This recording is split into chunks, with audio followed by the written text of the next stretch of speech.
Let's see how we can create our own static interval operator for RxJS. Let's take a look at our test first. In our test, I'm using the static interval operator imported from RxJS to create an observable. So this is a static operator because we don't need to apply it to another observable. We can just call it, and in this case we pass in a number, and then we get back an observable. So an observable created using the interval operator is going to emit a next event every X milliseconds. So in our case, this is going to be every 100 milliseconds.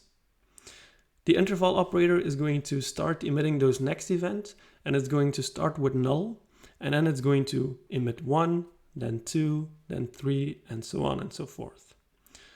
In our subscribe block, we are checking that we get the results that we expect to get. Now, let's see how we can create our own interval operator to do exactly the same thing. So we know that our interval operator takes in an interval time parameter, which is going to be of type number. And when we call that operator, we get back a new observable. So I'm going to create a new observable and return it. And whenever we create an observable, we need to pass in a producer function. And that producer function is going to produce some values. And these values are going to be sent to the observer. Okay, so when the producer function is executing or executed by subscribing, we are going to use the setInterval to set up an interval that will trigger every X milliseconds. So I'm going to say that we're going to trigger this interval and we're going to do this every time for our interval time.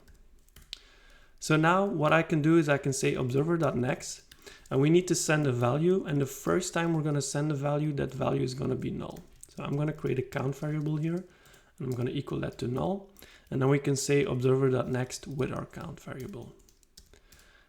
But for our next iteration, we need to emit 1. So what I'm going to do is I'm going to augment this count variable now. I'm going to say count++.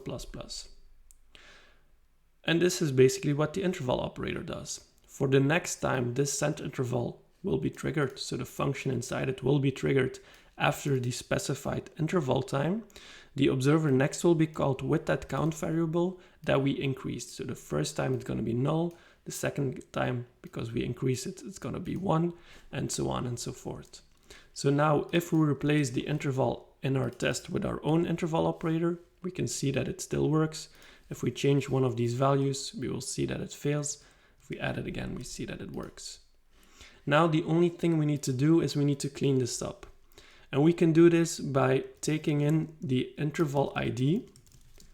And then inside of our producer function, we can return a function. So we can say return this function. And that function will get executed when the interval observable is being cleaned up. So what we can do in here is we can call clear interval, and we can pass in our interval ID. And this will make sure that our observable gets cleaned up properly whenever RxJS is going to clean it up. And that is how you can create your own interval operator for RxJS.